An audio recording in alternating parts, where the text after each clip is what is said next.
Hey, ဘော်ဒါတို့ရေကျွန်တော်တို့မြန်မာပြည်ရဲ့လမ်းမတွေပေါ်မှာ The Scalpel လို့တင်စားခေါ်ဝေါ်ကြတဲ့အမိုက်စားဆိုင်ကယ်ကြီးတစ်စီးကိုမြင်ဘူးလား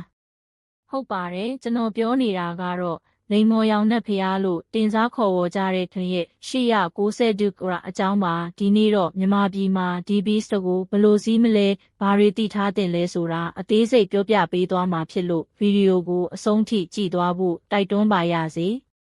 ကတင်890ဒုကရဆိုတာ Naked Bike တွေထဲမှာဘရင်တပားလိုပါပဲသူ့ရဲ့စွမ်းဆောင်ရည်ဒီဇိုင်းနည်းပညာတွေကတကယ်ကိုအမခန်းမှာ The Scalpel လို့ဘာလို့ခေါ်တာလဲဆိုတော့သူကကွေးကောက်တဲ့လမ်းတွေမှာချွန်ထက်တဲ့ဓားသွားလိုမျိုးတိကျမှန်ကန်စွာမောင်းနေနိုင်လို့ပါဒါပေမဲ့မြန်မာပြည်လိုနေရာမျိုးမှာဒီလိုဆိုင်ကယ်ကြီးကိုပိုင်ဆိုင်ပြီးစီးနှင်းဖို့ဆိုတာအိမ်မက်တစ်ခုလိုဖြစ်နေသေးလား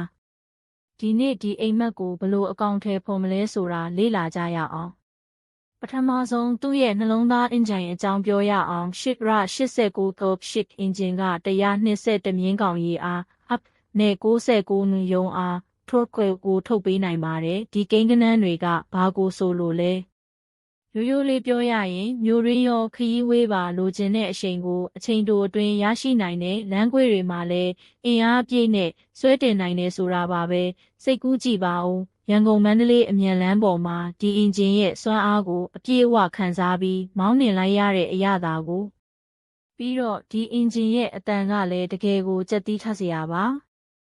နောက်တစ်ချက်ကသူ့ရဲ့ကိုယ်ရဲနဲ့ကင်တွယ်မှုပါ890ဒုကအလေးချိန်ပေါ်ပါပြီးတွက်လက်ပါတယ်မြမပြည်ရဲ့မြို့ရင်းရင်ကျောပိတ်ဆို့မှုတွေကြားထဲမှာတောင်လွယ်လွယ်ကူကူမောင်းနှင်နိုင်ပါတယ်လမ်းကျန်းလမ်းချောမရွေးကင်တွယ်ရတာပျော်စရာကောင်းပါတယ် Apex Suspension စနစ်ကရှေ့ရောနောက်ပါအပြည့်အဝချိန်နှိနိုင်တာကြောင့်ကိုကြိုက်သလိုစီးနှင်းမှုပုံစံကိုဖန်တီးနိုင်ပါတယ်ဒါအပြင် Brembo ရဲ့အဆင့်မြင့် brake စနစ်ကလိုအပ်တဲ့အချိန်မှာစက္ကန့်ပိုင်းအတွင်းရပ်တန့်နိုင်တဲ့စွမ်းဆောင်ရည်ကို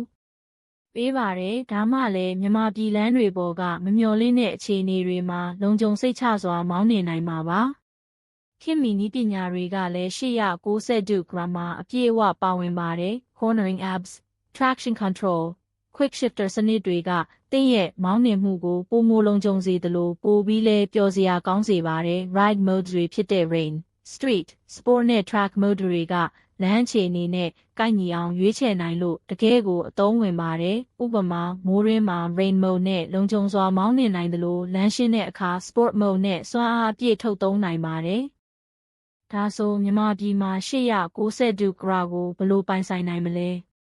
ဒါကတော့နည်းနည်းစိန်ခေါ်မှုရှိတဲ့အပိုင်းပါတရားဝင်ကိုယ်စားလှယ်မရှိသေးတာကြောင့်အများစုကပြည်ပကနေတဆင့်မှာယူတင်သွင်းကြရပါတယ်ဒီနေရာမှာဈေးနှုန်းကအဓိကအချက်ပါတင်သွင်းခွန်အကောက်ခွန်လိုင်စင်လုပ်ငန်းစဉ်တွေနဲ့ဆိုရင်ဈေးနှုန်းကမူရင်းဈေးထက်2ဆ3ဆလောက်အထိမြင့်တက်သွားနိုင်ပါတယ်အံ့ဩစရာကောင်းတာကတော့ဒီလိုအခက်အခဲတွေကြားကနေမြန်မာနိုင်ငံမှာ890ဒုကရစီးနှင်းသူတွေတဖြည်းဖြည်းများလာနေပြီဆိုတာပါပဲသူတို့ဟာစက်ပြင်ဆရာတွေနဲ့ကိုယ်တိုင်ပြုပြင်ထိန်းသိမ်းတတ်အောင်သင်ယူကြပြီးအပိုပစ္စည်းတွေကိုပြည်ပကနေမှယူကြပါတယ်။အင်တာနက်ပေါ်က Commoner Group တွေမှာလည်းအချင်းချင်းဗဟုသုတတွေဝေမျှကြကူညီကြပါတယ်။ဒါဟာတကယ့်ကိုစိတ်သက်ပြင်းပြတဲ့စီးနှင်းသူတွေရဲ့စုပေါင်းအားပါပဲ။ပြုပြင်ထိန်းသိမ်းမှုအပိုင်းကလည်းစဉ်းစားစရာပါအပိုပစ္စည်းရရှိဖို့နဲ့ကျွမ်းကျင်တဲ့စက်ပြင်ဆရာရှာဖို့ကခက်ခဲနိုင်ပါတယ်။ဒါပေမဲ့890ဒုကပိုင်ရှင်တွေဟာဒီစိန်ခေါ်မှုတွေကိုရင်ဆိုင်ကျော်ဖြတ်ဖို့အသင့်ရှိနေကြပါတယ်။တချို့ဆိုရင်ကိုယ်တိုင်စက်ပြင်နည်းတွေကိုလေ့လာပြီးအခြေခံပြုပြင်မှုတွေကိုကိုယ့်ဘာသာကိုလှုပ်ဆောင်ကြပါတယ်။မြန်မာပြည်မှာရှိတဲ့ခင် community ကလည်းတော်တော်လေးခိုင်မာလာပြီးဖြစ်လို့အခက်အခဲရှိရင်အချင်းချင်းကူညီပေးနိုင်တဲ့အခြေအနေတစ်ခုဖြစ်လာပါပြီ။တခြား Naked Bike တွေနဲ့နှိုင်းယှဉ်ရမယ်ဆိုရင်890ဒုကရက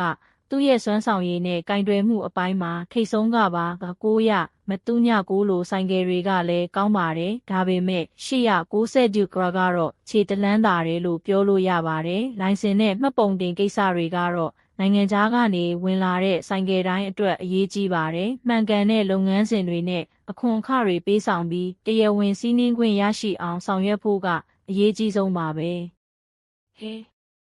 ဘော်ဒါတို့ရေခမ်း890 ကရဆိုတာစွမ်းဆောင်ရည်နည်းပညာနဲ့စီးနှင်းမှုအတွေ့အကြုံအားလုံးကိုပေးစွမ်းနိုင်တဲ့အိမ်မက်ဆိုင်ကယ်ကြီးတစ်ခုပါမြန်မာပြည်မှာပိုင်ဆိုင်ဖို့စီးနှင်းဖို့စိန်ခေါ်မှုတွေရှိပေမဲ့ဒီစိန်ခေါ်မှုတွေကိုကျော်လွှားပြီးကိုယ့်ရဲ့အိမ်မက်ကိုအကောင့်ထဲပေါ်နေကြတဲ့စီးနှင်းသူတွေလည်းရှိနေပါတယ်ဒီဗီဒီယိုကိုကြည့်ပြီးနောက်မှာရောတင်ရောဘလို့ထင်လဲ